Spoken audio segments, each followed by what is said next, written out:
the Arizona Supreme Court upheld a Civil War-era law banning abortion almost entirely. All these regressive MAGA judges on the Supreme Court, in some of the other federal courts, and in the state courts, all come from Donald Trump. This is going to criminalize doctors for doing their jobs, and it's going to have a devastating effect on the health and freedom of women in Arizona. Arizona Republicans are denouncing the 1864 abortion ban that the Supreme Court upheld earlier this week. It's the latest women's health issue at the state level that has sent shockwaves around the country, the last being the Alabama State Supreme Court ruling regarding IVF. Kari Lake, a staunch conservative MAGA Republican who lost an effort for Arizona governor and now wants to be senator, she came out and said that she's opposed to the ruling in Arizona. Meanwhile, President Biden, he's blaming former President Donald Trump for the overturning.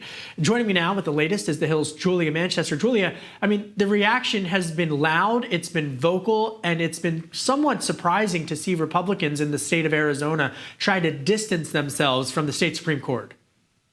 Yeah, Kevin, I think the writing is really on the wall for how Republicans are reacting to this decision. Look, this came a day after former President Trump announced that he was not going to embrace a federal abortion ban and said he would leave it up to the states. And that really puts more pressure on some of these state lawmakers and also people running in statewide races in states like Arizona. Kari Lake, for example, that Senate candidate, a staunch conservative, coming out against this ban. So certainly puts Republicans in a tough position, but it's not just Arizona that we're seeing really abortion, quite frankly, on the ballot going into 2024. We also see Florida last week announced that it was upholding its abortion ban, but included it as a ballot measure, giving voters the opportunity to enshrine abortion rights in its constitution. So we're already seeing Democrats using this opportunity to tie Republicans up and down the ballot to these bans. Meanwhile, former President Donald Trump getting a lot of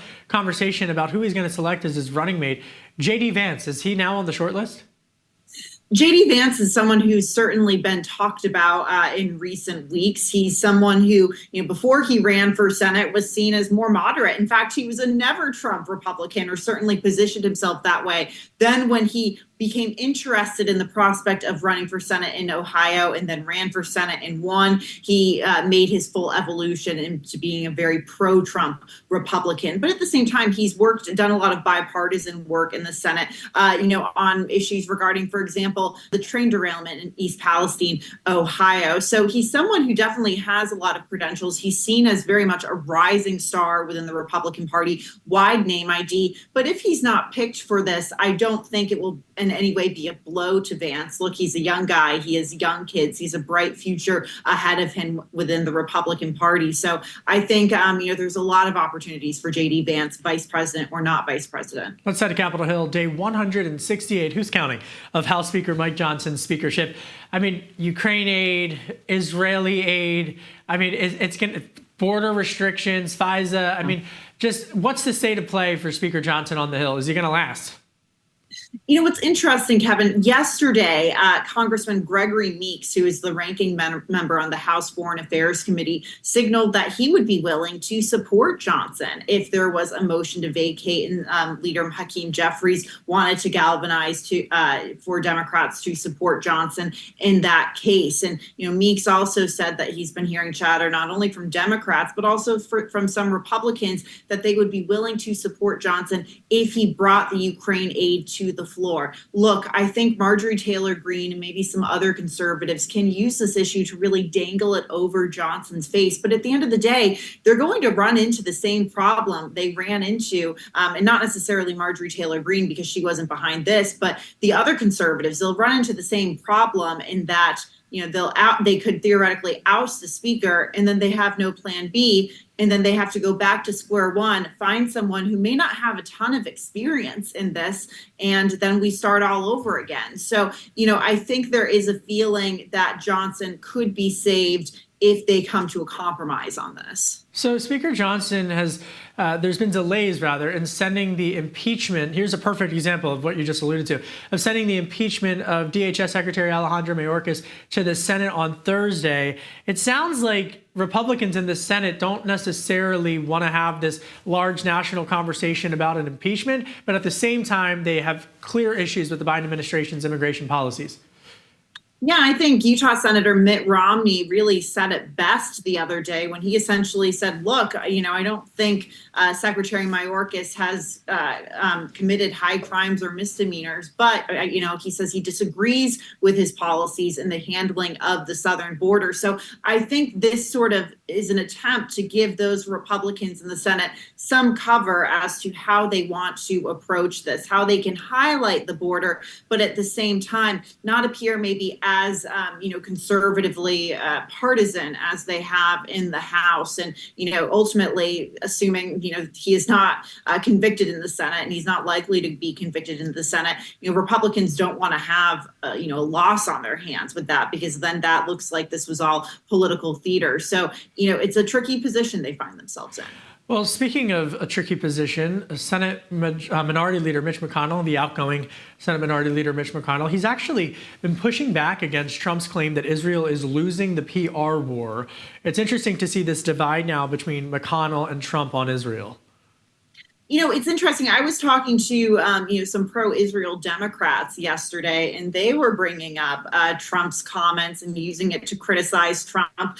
So I think it's interesting that you're seeing McConnell doing this as well. Look, McConnell at this point really has nothing personally to lose. He's not running for re-election. He already has this feud with Trump, but there, I think, is some, criticism from some Republicans that Trump's comments about Israel and the PR war sort of undermines Israel at this very moment in what they're trying to do. Now, we do know that Trump very much said in an interview with Hugh Hewitt last week, a conservative talk show host, he essentially said, look, I want Israel to win this war as quickly as possible, but the longer it drags on, the worse they look. So sort of cleaning up those comments. All right, back to President Biden.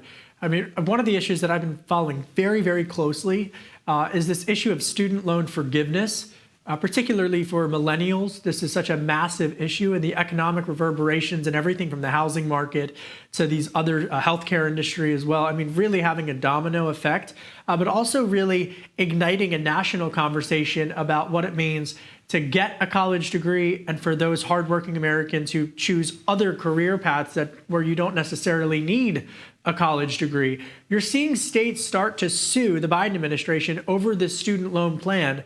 Walk us through the patchwork of legalities across the country of these conservatives who are opposing President Biden's student loan forgiveness plan.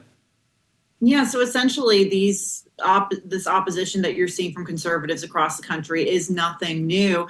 They essentially say, look, it's not fair to make, other people, many of whom have already paid off their student loan debt, responsible for, paying off other student loan debt. And a lot of this has to do with the Supreme Court striking down Biden's original, student loan debt forgiveness plan. And, his administration has essentially used this loophole through the Department of Education to get this latest plan in. Now, this latest plan won't cover as many people than the original plan does. This plan certainly, goes after people who may be more financially vulnerable, more financially or economically in need, but still getting quite a bit of criticism. But let me tell you something, Kevin. This is, obviously a policy issue, but it's very much a political one too. Biden announced this in the swing state of Wisconsin. We know that he's struggling with young voters, a voting bloc that he needs going into the election. And he's also struggling with progressives. This is an issue that appeals to both young voters and progressives and crossovers in those categories. So very political in nature. Biden definitely trying to put something through ahead of the election, but at the same time, the states once again pushing back. Thanks, Julie Manchester. Great reporting as always. Thanks, Jules. Thank you. A ceasefire agreement between Israel and Hamas is still in trouble. The framework agreement says that during a proposed 6-week pause in fighting, Hamas must release 40 of the remaining hostages, including the sick, elderly, and women. But Hamas told mediators this week that it does not have 40 living hostages who match that criteria.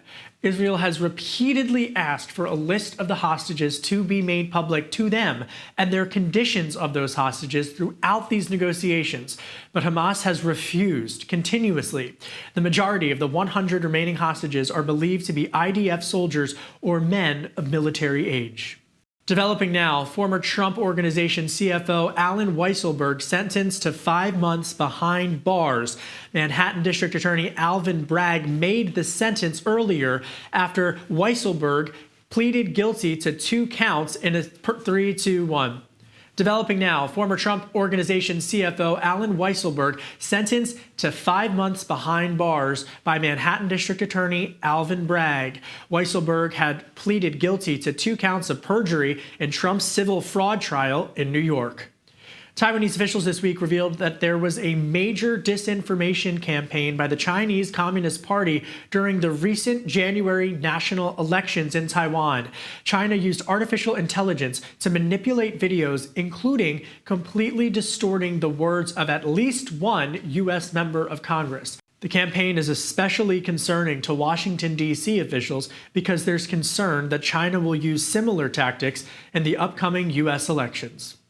A Boeing whistleblower raised new concerns about Boeing 787 Dreamliner jets. The longtime Boeing engineer went public this week with claims he observed problems with how parts of the plane's fuselage were fastened together, along with production shortcuts that could significantly shorten the lifespan of the plane. FAA authorities say that they are investigating the claims. Inflation ticked up to 3.5% in March, a slight increase from February's 3.2%. That's according to new Labor Department data that was released earlier. Economists predicted the slight increase in inflation, but it comes as the central bank has been deciding whether or not to cut interest rates after a 2-decade high in order to try to cool inflation to boost the economy. That's it for today's Daily Debrief. My name is Kevin Cirilli. Be sure to like, share, and subscribe to The Hill's YouTube channel, and come back here soon for the intersection between politics and policy.